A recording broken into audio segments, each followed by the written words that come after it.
Assalamualaikum warahmatullahi wabarakatuh. Anak-anakku sekalian, mari kita mulai pelajaran hari ini dengan bacaan basmalah. Bismillahirrahmanirrahim. Anak-anakku sekalian, kita akan melanjutkan masih proses tentang metabolisme, dan kali ini kita akan membahas tentang anabolisme. Anabolisme itu salah satu contohnya adalah fotosintesis, yaitu proses sintesis pembentukan yang dibantu oleh cahaya.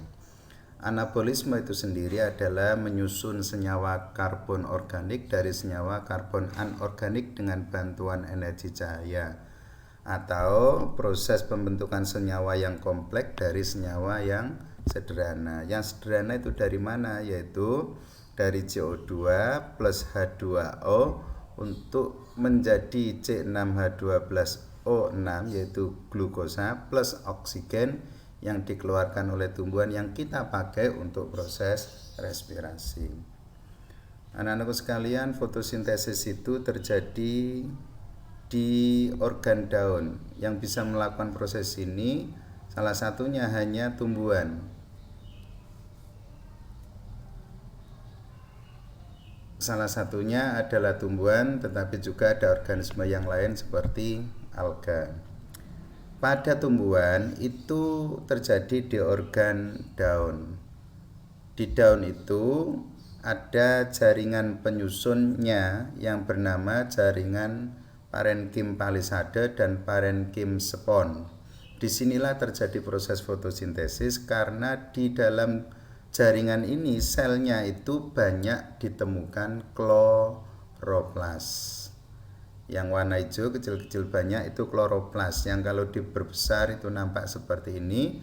Strukturnya terdiri dari membran rangkap, yaitu membran dalam dan membran luar. Di dalamnya terdapat struktur seperti kepingan-kepingan logam. Satu kepingan itu disebut tilakoid, kalau banyak disebut dengan granum atau grana.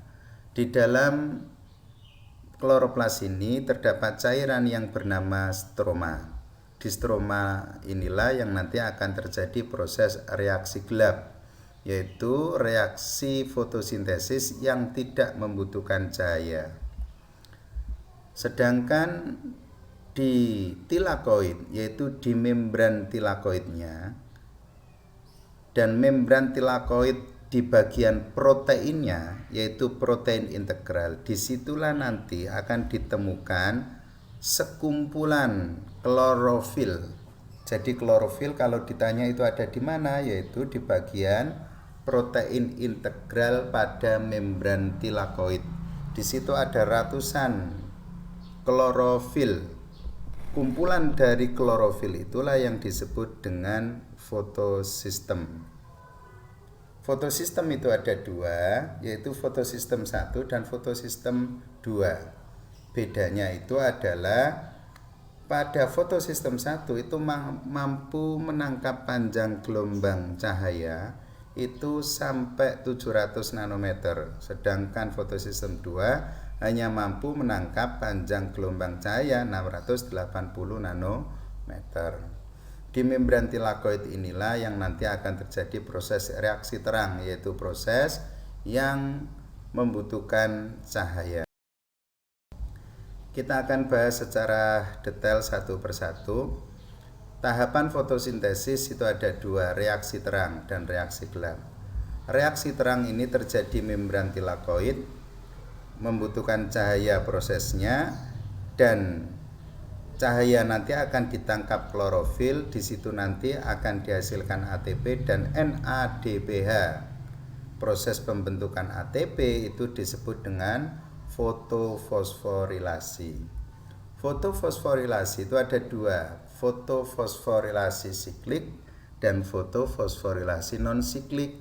Siklik itu artinya berputar. Siklus, apa yang berputar? Yang berputar itu adalah elektron yang nanti terlepas. Sedangkan non-siklik, elektronnya ketika terlepas tidak kembali lagi karena tidak berputar.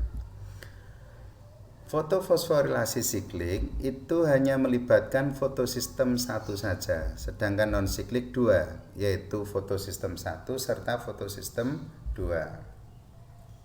Foto sistem 1 di situ nanti hanya akan terjadi proses fotofosforilasi sehingga hanya dihasilkan ATP. Sedangkan pada non-siklik ada dua proses, fotofosforilasi juga fotolisis. Apa itu fotolisis?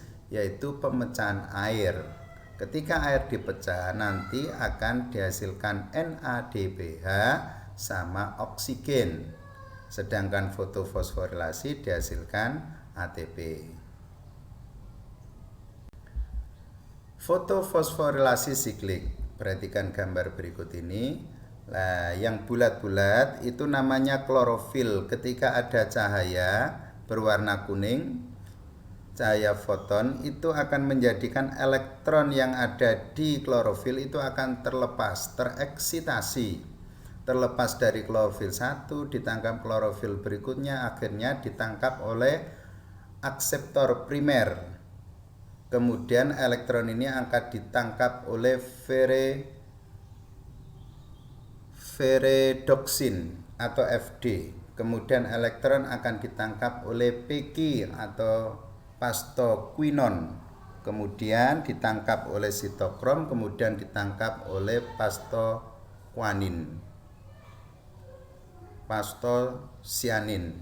Nah, pada saat perpindahan dari Pg ke Pc itu akan dihasilkan ATP, akan dihasilkan adenin trifosfat, dan elektron akan kembali lagi ke klorofil semula. Itulah yang disebut dengan fotofosforilasi siklik. Berbeda dengan fotofosforilasi non-siklik. Perhatikan gambar berikut. Pertama yang terlibat itu fotosistem 2 dulu. Di sini nanti cahaya masuk, kemudian ditangkap oleh klorofil, elektronnya terlepas, kemudian ditangkap oleh aseptor primer P680, kemudian elektron ini akan ditangkap oleh pastoquinon atau Pg, kemudian dibawa ke kompleks sitokrom, kemudian ditangkap oleh pastosianin atau Pc. Pada proses ini dihasilkan ATP. Elektron itu tidak kembali lagi ke klorofil yang tadi.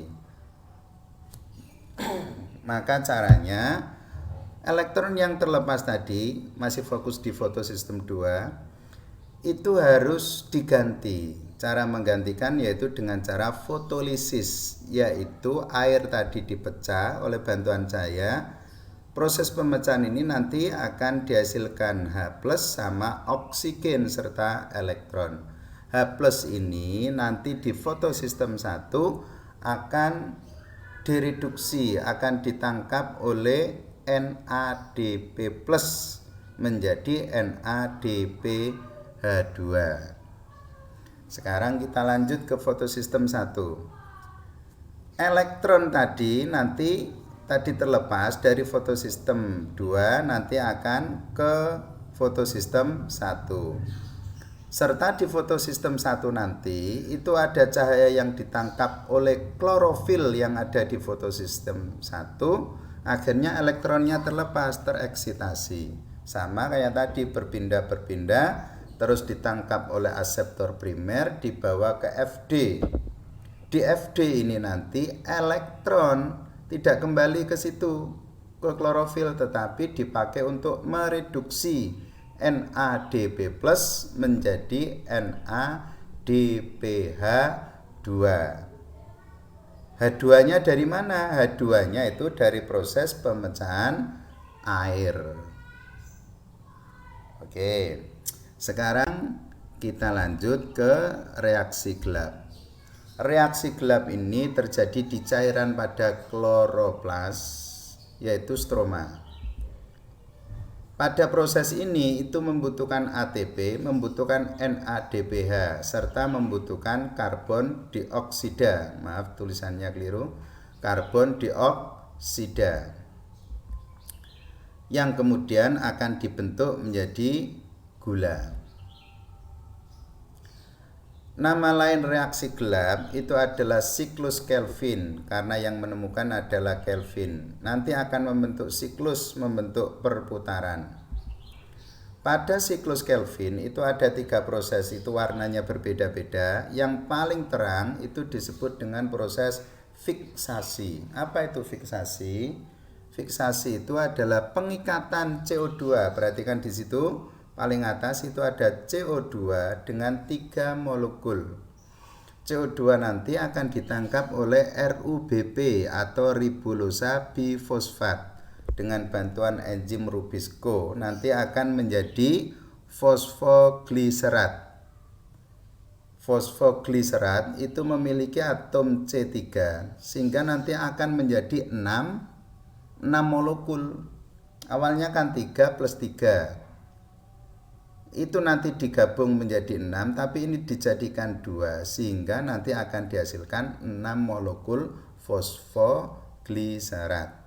Berikutnya fosfogliserat nanti akan menjadi bifosfogliserat dengan membutuhkan ATP. Jadi ada satu fosfat lagi yang menempel pada fosfogliserat sehingga menjadi 2. B1 berikatan pada atom C1 dan berikatan atom C pada nomor 3 sehingga 1,3 bifosfogliserat. Berikutnya terjadi reduksi. Nah, ini sudah proses reduksi. 1,3 bifosfogliserat dengan bantuan NADPH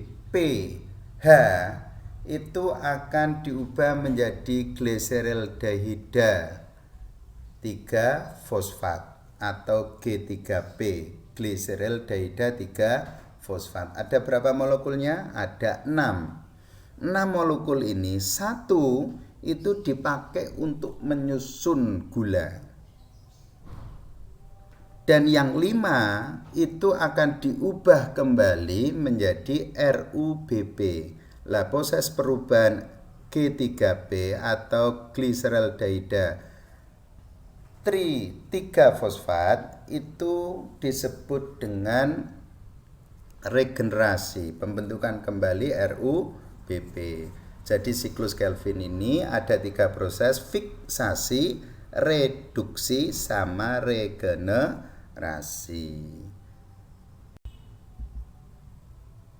Jadi anak-anakku sekalian, kesimpulan proses fotosintesis itu ada 2 proses tadi, yaitu reaksi terang terjadi di tilakoid, membutuhkan cahaya dan air, menghasilkan ATP, NADPH sama oksigen. Sedangkan reaksi gelap